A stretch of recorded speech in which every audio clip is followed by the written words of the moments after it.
Assalamualaikum warahmatullahi wabarakatuh. Selamat datang di video kali ini, di video tugas besar tomografi, di mana saya akan menampilkan hasil pembacaan paper yang berjudul X-ray Computed Tomography for 3D Plan Imaging. Sebelumnya, perkenalkan terlebih dahulu, nama saya Muhammad Fajri Hadi Syaputra dengan NIM 1104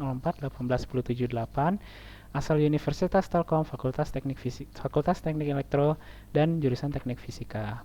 Nah, di X-ray Computed Tomography for 3D Plan Imaging kali ini, kita akan membahas bagaimana progres dari tomografi dalam plan imaging, dalam aplikasi penggunaan untuk tanaman.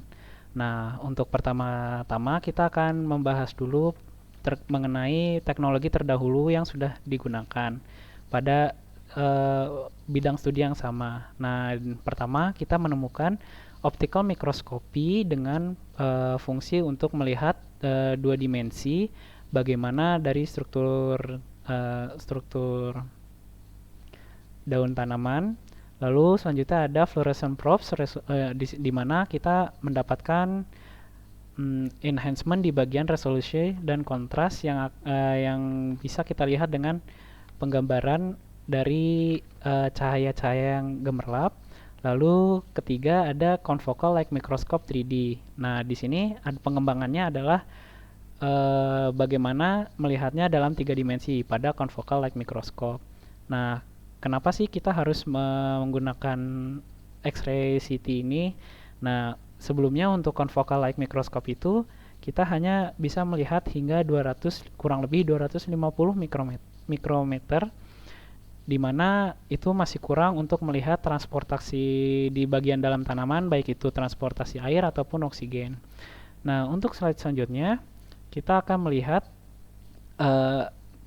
bagaimana persebaran penggunaan dari X-ray computed tomography dalam sebuah tanaman. Nah, di sini pada poin A, di sini kita bisa melihat bagaimana morfologi xilem dari tanaman tomat yang berfungsi sebagai transportasi air untuk ke seluruh bagian tubuh tomat. Lalu ada di bagian B kita akan melihat struktur sel vaskular dari daun. Lalu di bagian C kita bisa melihat ada struktur daun yang berfungsi untuk melihat CO2 dan H2O pada daun tersebut. Lalu di bagian D kita bisa melihat struktur biji tomat yang berfungsi sebagai pelihat untuk nanti bagaimana kondisinya untuk germinasi. Lalu di bagian E itu kita bisa melihat ada sel tomat dan juga bagian ruang intraselulernya. Nah, di sini di bagian E ini berfungsi sebagai pernafasan sebuah tanaman. Nah, untuk masing-masing dari poin tersebut terdapat potongan-potongan radiograf. Ya, ini adalah suatu kemajuan dalam X-ray computed tomography tersendiri. Nah, bagaimana sih X-ray computed tomography ini bekerja? Nah, untuk bagian X-ray-nya kita akan mulai dari X-ray-nya terlebih dahulu. Nah, bagian X-ray ini akan memancarkan sebuah gelombang radioaktif yang akan diserap ataupun disebar dari benda yang akan kita uji. Nah, biasanya benda ini akan menghasilkan atenuasi yang akan meningkat seiring meningkatnya kepadatan dan berat dari sebuah benda yang akan kita uji tersebut.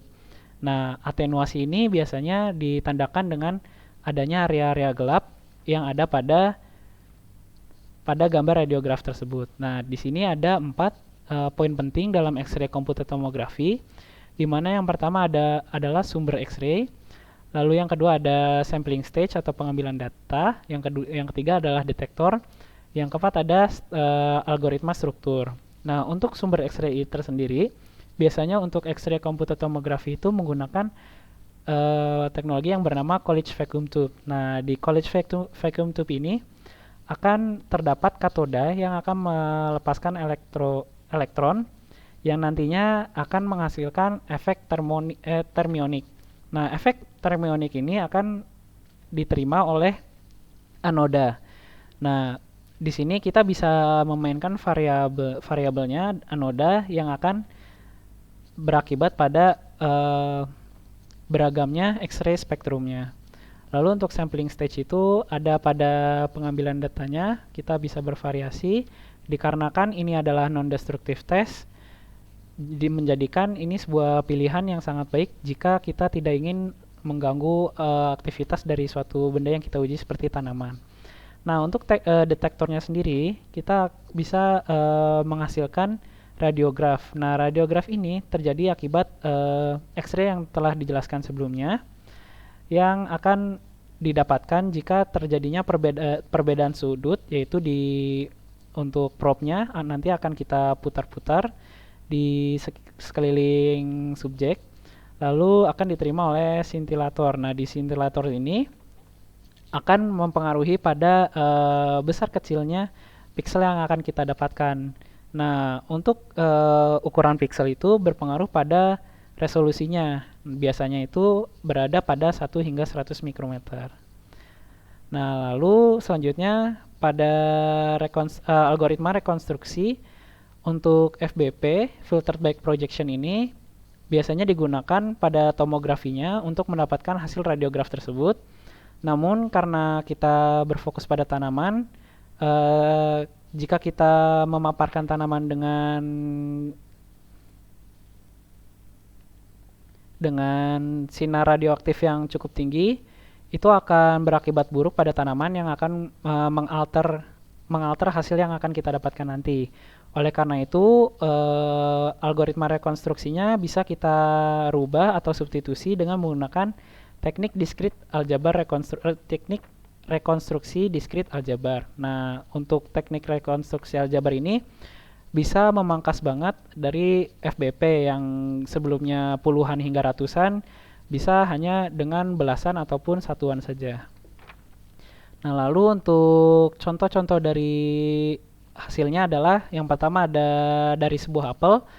Untuk segmentasi makroscale menggunakan teknik yang sama, kita bisa melihat perbedaan segmentasi dari makroscale yang berukuran 5000 mikrometer yang akan menghasilkan pada mapping di porosity, lalu ada network vaskular beserta organ 3D yang bisa kita dapatkan ketika kita sudah selesai mengolahnya.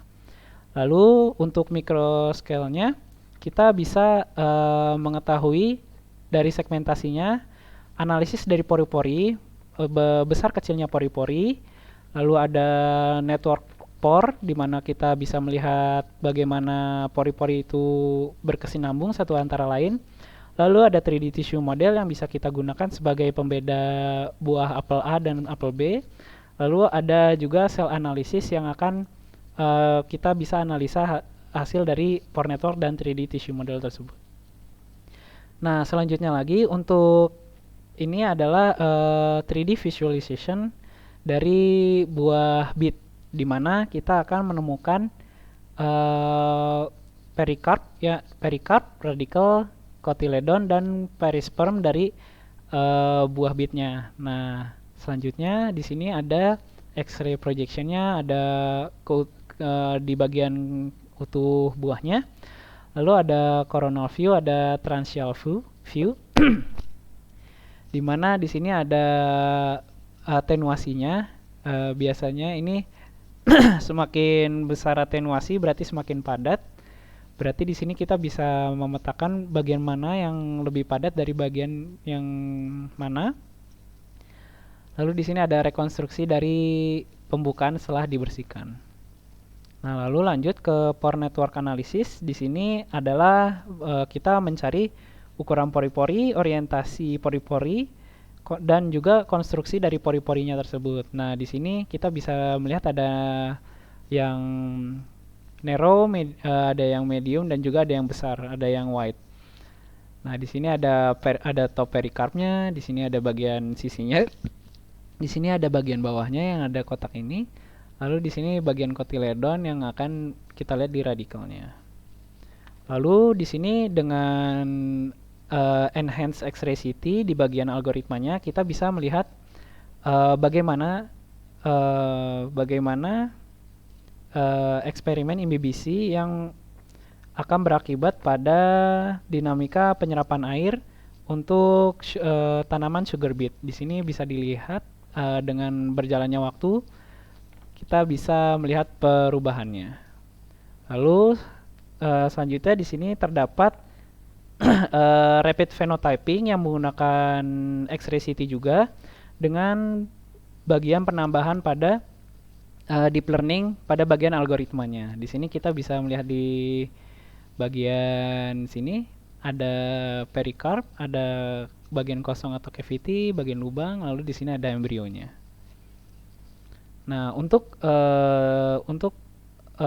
library ataupun penelitian sebelumnya, jika kita ingin mengaksesnya untuk kita pelajari lebih lanjut, salah satu contoh library yang bisa kita gunakan adalah dengan mengunjungi explain.org, di mana di sini tersedia banyak sekali data-data yang sudah dilakukan oleh penelitian sebelumnya. Seperti contoh-contoh datanya itu ada seperti 3D rendering, surface mesh, transfer plane, dan juga sagittal plane. Nah, di sini kita bisa mengakses untuk membantu penelitian-penelitian ke depannya. Nah, untuk X-ray computed tomography ini, all in all itu sangat berpotensi cukup tinggi di kedepannya dikarenakan kita bisa mendapatkan penggambaran yang mempunyai resolusi yang tinggi. Kita juga bisa menemukannya di institut research yang cukup besar, dan juga kita juga bisa menemukannya di universitas-universitas yang cukup terkenal. Nah, di sini kita juga bisa mendapatkan image reconstruction dan juga analisis dari data yang kita dapatkan. Lalu di sini kita bisa menambahkan resolusi dan kontras dengan menggunakan mathematical modeling yang berbagai macam. Dan juga kita bisa mendapatkan data sharing agar mempermudah kita untuk melakukan penelitian di kedepannya. Sekian, terima kasih. Assalamualaikum warahmatullahi wabarakatuh.